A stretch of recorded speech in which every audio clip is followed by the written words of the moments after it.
আসসালামু আলাইকুম ভিউয়ার্স, আশা করি আপনারা ভালো আছেন। বিভিন্ন জেলার সিভিল সার্জন কার্যালয়ের যে স্বাস্থ্য সহকারী নিয়োগ পরীক্ষার যে বিজ্ঞপ্তিগুলো প্রকাশিত হয়েছে, তো এই পরীক্ষাগুলো আসলে লিখিত হবে না এমসিকিউ হবে। আমি স্বাস্থ্য সহকারী নিয়োগ পরীক্ষার প্রস্তুতির জন্য কয়েকটি সাজেশন আমার চ্যানেলে আমি আপলোড করেছি।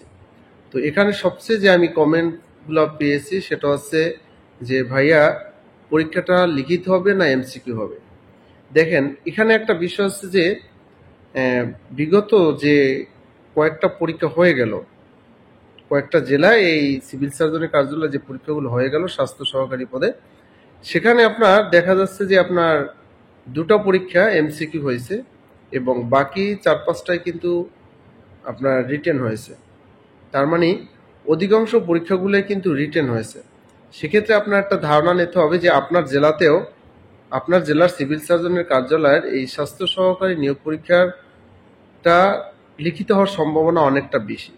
তাই কিন্তু আমি আমার চ্যানেলে এখন থেকে আমি লিখিত সাজেশন আপনার আপলোড করেছি এবং আরও বেশ কিছু সাজেশন লিখিত আপলোড করব, মাঝে মাঝে এমসিকিউ আপলোড করব। সুতরাং আমার সাজেশন আছে একটাই, যে আপনার উচিত যেটা আপনি পড়বেন সেটা আপনি লিখবেন, তো আপনার রিটেনের প্রস্তুতি হয়ে গেল। এইটাই হলো রিটেনের প্রস্তুতি।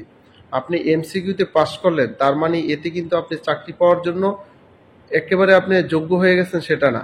আপনি যদি লিখিত পরীক্ষা ভালো করেন, তাহলে আপনি ধরে রাখেন আপনি একটা গভর্নমেন্ট জব পাবেন, ছোটখাটো একটা গভর্নমেন্ট জব অ্যাটলিস্ট পাবেন যদি আপনি লিখিত পরীক্ষা ভালো করেন। সুতরাং আমি আমার সাজেশন হচ্ছে, সবসময় চেষ্টা করবেন যেটা পড়বেন সেটা লিখবেন, পড়বেন লিখবেন।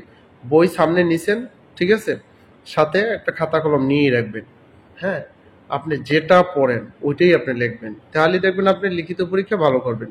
আর লিখিত পরীক্ষা আর একটা জিনিস ভালো করা, আর কিছু এক্সট্রা পড়তে হয়। যেমন আপনি সমসাময়িক বিষয়, যে ধরেন আমাদের যেমন মেট্রো রেল, তারপরে ডিজিটাল বাংলাদেশ, এই বিষয় নিয়ে দেখা যায় আপনার প্যারাগ্রাফ আসতে পারে, ঠিক আছে, তারপরে অ্যাপ্লিকেশন থাকতে পারে। এই বিষয়গুলো আপনার একটু লিখতে হবে, এগুলো একটু লেখার অভ্যাস গড়ে তুলতে হবে। এগুলো আপনার একটা নোট করবেন। হ্যাঁ, ধরেন ইংরেজি প্যারাগ্রাফগুলোর জন্য একটা নোট করবেন। আর ইংরেজি প্যারাগ্রাফগুলো সাধারণত এই ধরেন বিভিন্ন মেগা প্রজেক্ট নিয়েই হয়ে থাকে চাকরি পরীক্ষাতে, ঠিক আছে। হ্যাঁ, আপনাকে একটা কাউ এর রচনা দিবে না।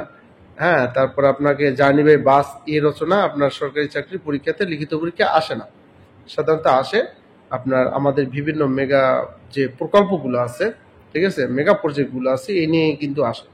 হ্যাঁ, যেমন স্মার্ট বাংলাদেশ, তারপরে ডিজিটাল বাংলাদেশ, তারপরে দেখা যায় আসতে পারে পদ্মা ব্রিজ, হ্যাঁ, এগুলো নিয়ে রূপপুর পারমাণবিক বিদ্যুৎ কেন্দ্র, এই নিয়েই আপনার বাংলা অথবা ইংরেজিতে আপনার লিখতে বলবে। কিছু অল্প কিছু লিখতে পার, লিখিত হয়ে যায়। আপনি একবারে আহামরি পড়লেন, বাট হলে যে পরীক্ষার হলে যে আপনি লিখতে পারলেন ওরকম না।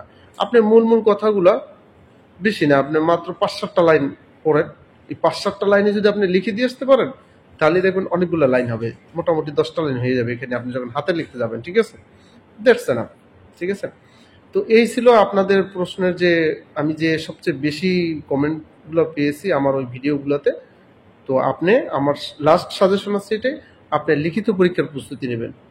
কারণ আমরা যে কয়টা জেলাতে, আমি আবার বলছি, যে কটা জেলার পরীক্ষা হয়ে গেছে সিভিল সার্জনের কার্যালয় বিভিন্ন জেলাতে, তাতে দেখা গেছে অধিকাংশ পরীক্ষাগুলোই লিখিত হয়েছে। কি লিখিত টাইপ, রিটেন টাইপ হয়েছে। সুতরাং আপনি ওইভাবে প্রস্তুতি নেবেন। আর আপনার 80 মার্কের পরীক্ষা থাকবে, ঠিক আছে, 80 মার্কস।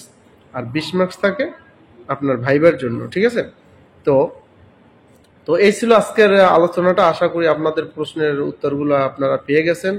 তো আপনারা যদি আমার চ্যানেলটা এখনো সাবস্ক্রাইব না করে থাকেন, অবশ্যই সাবস্ক্রাইব করে নিয়মিত সঙ্গে থাকবেন, কারণ আমি প্রতিনিয়তই বিভিন্ন সরকারি চাকরির সাজেশন আমি দিয়ে থাকি। আর আশা করি আপনারা এই ভালো জানেন এখান থেকে কমন কতটা পড়ে।